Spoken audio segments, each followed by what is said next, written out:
Hey family, it's Terrence, the Unstoppable Coach Lethbridge, and I'm here with my good friend and my colleague, Kandi Kanda. And I wanted you to really know about this woman because she's a powerful, she's an influential woman. She's not only a mother, but she's a manager, she's an entrepreneur, she's a consultant, she's a former professional women's basketball manager, and she recently was inducted into the African American Hall of Fame. My friend, Kandi Kanda. How you doing, Kandi? I'm doing great. So, thank you very much, first of all, for having me today on the unstoppablecoaching.com. I love it. I love the Thank you. concept and everything about it. And I love you for taking the time out of your extremely busy schedule to give us a couple of minutes to get to know a little bit more about you. You stand, especially during Women's History Month, as one of those rising stars, one of those shining stars for all women to emulate. And I just wanted to let the people know a little bit more about your story, how you got to where you are right now, and then how does it feel to be part of the Hall of Fame? Well, one of the things I was a keynote speaker last night for an event, and one of the things that I was definitely elated to be there. I love being a part of all Black History and Women's History Month events. But the one thing that I want to encourage people to do is to celebrate our history year round. Okay. So I want to almost share that movement so that we don't box ourselves in to Black History Month, Women's History Month, so that we can actually spread the word about our story and our history throughout the year, so that we kind of don't limit ourselves. But to answer your question, I was elated to be a part of several Women's History Month and Black History Month events. A lot of this is on the heels of me being inducted into the African American Hall of Fame, February 22nd. I worked with the women's pro basketball team back in 1995. We won a championship, and that league did not get all of the recognition it deserves, but a lot of us are now coming full force because we were the last pro league prior to the NBA, to the WNBA, that looked or emulated the WNBA. Okay, so kind of you guys were like the catalyst for what we now know today as the WNBA. Absolutely. Okay, so how was it being a manager back then, and how did it help you hone your skills into the wonderful woman you are today? Wow, that's a loaded question. But the one thing that I think is so important for me personally is I was an entrepreneur.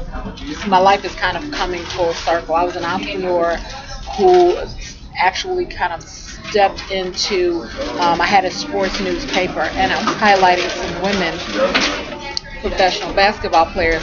They were looking to be in a league and take their team to the next level.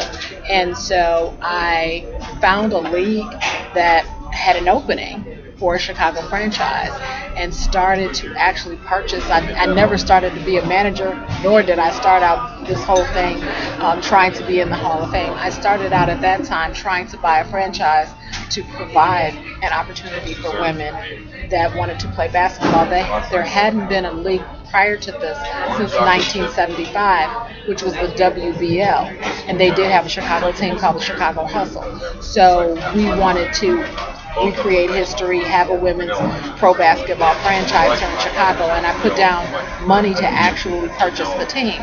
And things fell through that were out of my control, and they said, well, we're going to purchase, we still want the Chicago franchise in, but we want you to manage the team now. And so that's kind of how I fell into it. I actually kind of fell into it getting my money back, but that's another story. Okay. So, in terms of it just made me a stronger person. Okay. Just made me a stronger entrepreneur, a stronger person over these years, working toward, like I said, getting the recognition that we deserve, which ultimately ended up being the Hall of Fame for me. Okay. So as an entrepreneur, as a female entrepreneur, what type of advice would you give to up-and-coming entrepreneurs that want to emulate you, want to model you, or just want to get started? What advice would you give them? To anyone that's an entrepreneur, I say definitely follow your dream, follow your passion.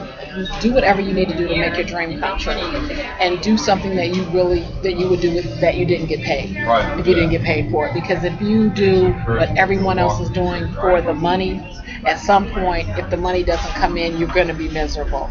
Some of the businesses or the skill sets that I have in areas like entrepreneurship, doing entrepreneurship development, working with other entrepreneurs, that's something kind of I would do no matter what. If someone calls me up any day of the week and it's about developing their business or they're having an issue, which I get those 911 calls all the time, I'm always there to jump in. It's something that I would just do just because I love business and I love entrepreneurs. Okay.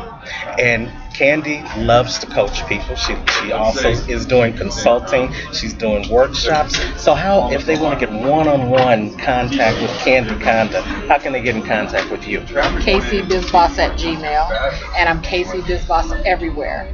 Twitter, Instagram, Facebook. All you have to do is Google KCBizBOSS. All right. Well, Kandi, I appreciate you giving me this brief time in your schedule to inspire our guests, to inspire our people who will be watching this video.